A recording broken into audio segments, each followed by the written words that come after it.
Fernanda, início de novembro, né? Eu Sim. sempre trago aqui a devoção da nossa igreja para cada mês do ano, independente das solenidades, né, litúrgicas, né?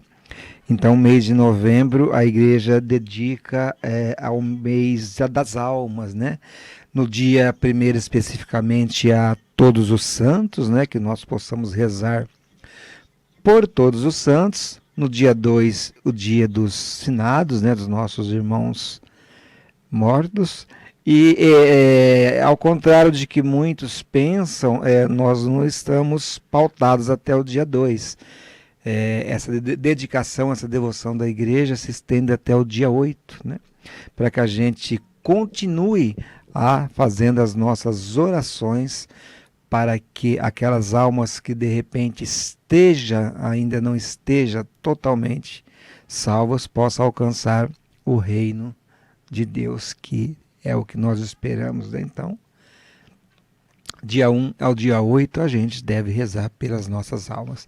Eu quero mandar um abraço aqui, Fernanda, só um abraço para uma pessoa bem bacana. Ele trabalhou conosco esse ano lá no plantio, e ele trabalhou no trator que ele trabalhava, tem um rádio, sabe? Certo. E eu percebia que nós ficávamos das 7 e nós íamos embora para umas 9 horas e era só Desterro Que FM. bênção, olha só. Desterro FM o dia inteiro. Eu chamo ele de índio. Ô Ô, índio! índio. Abraço para você, meu irmão. Deus abençoe. Então vamos lá, Fernando e queridos ouvintes. A gente participa das nossas celebrações, né? E todas as vezes, principalmente nos finais de semana, né? A gente faz a nossa profissão de fé. E às vezes a gente faz isso sem perceber, mecanicamente, né? Não dá aquela atenção devida a essa importante oração, onde nós ali professamos a nossa fé. Então eu busquei essas informações lá no no catecismo da Igreja Católica, a partir lá da página do parágrafo 166, que diz o seguinte: é importante, né, Fernanda, mesmo que a gente não consiga atingir o objetivo hoje do que a gente quer, mas que nossos ouvintes estejam bem orientados, né, na questão da profissão de fé, o porquê que é importante a gente rezar com o coração e não apenas mecanicamente, né? Sim. Então lá eles nos fala que a profissão de fé é um ato pessoal, né? Ou seja, uma resposta livre do homem à proposta de Deus, né? Você está falando pessoalmente a Deus, quer dizer que você crê, né, em Deus. Creio em Deus Pai, né?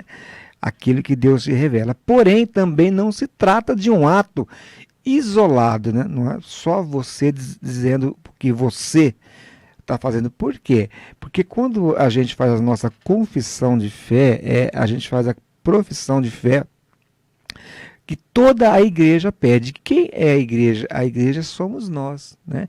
Então você pode fazer, sim, de modo pessoal, né, a sua confissão de fé, mas, por exemplo, na Santa Missa a gente faz juntos, Isso. né? Faz comunitariamente, a gente reza junto a oração do credo, né?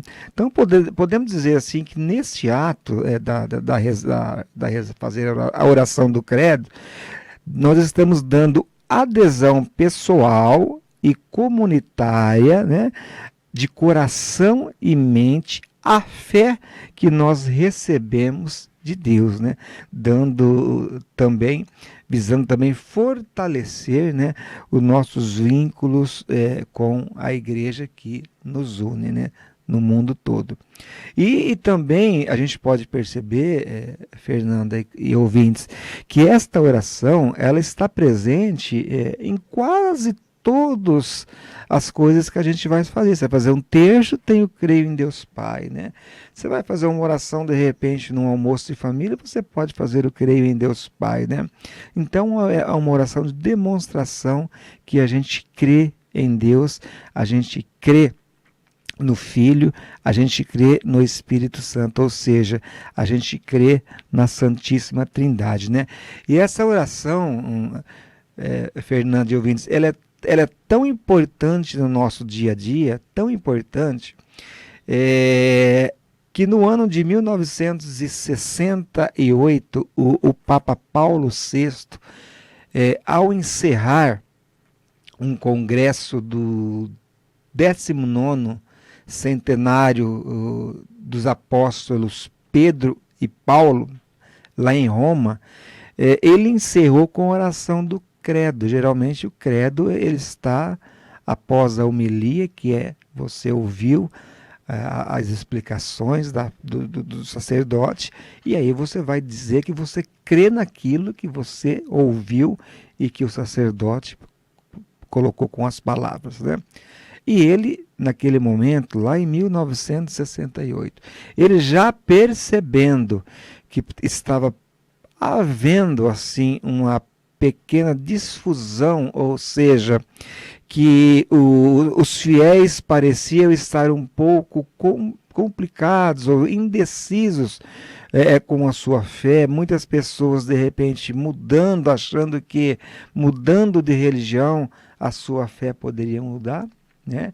Ele disse na ocasião que o creio em Deus Pai era a oração de cabeceira de todos os dias para que a gente possa rezar e refletir que Deus é um só, não importa aonde você vá, e que a igreja que Cristo criou é a igreja a católica apostólica romana. Então ele encerrou esse congresso rezando o creio, e ele deu o nome nesse creio, e o credo de todos os povos, quer dizer que todos os povos têm que crer no creio em Deus Pai. Mas olha, Fernanda, tem uma curiosidade aqui que eu não sei se você sabe, eu confesso a você também que eu não sabia. E a gente vai pesquisando, estudando, e, né, existem 2 credos, sabe? Existem 2 credos na nossa Santa Igreja Católica, né? Nós chamamos o primeiro credo do símbolo dos apóstolos, assim que nós chamamos, porque se considera a razão mais justa, ou seja, o resumo fiel, né, daquilo que os apóstolos diziam, né, lá no começo do século, lá no início da igreja, ou seja, a revelação, porque o credo, nós sabemos que a única oração que Jesus nos ensinou foi o Pai Nosso, né? O credo também não foi ensinado por Jesus, ou não foi escrito por Jesus. O credo ele foi tirado inteiramente da Sagrada Escritura, inteiramente da Sagrada Escritura, né? E naquela ocasião, Pedro, que Deus disse, sobre ti edificarei a minha igreja, ele adotou esse credo do símbolo dos apóstolos para rezar, que é o mais antigo. Mas lá por volta dos anos 320, 325, até beirando aí os anos 400, já começou a acontecer aqueles concílios, né?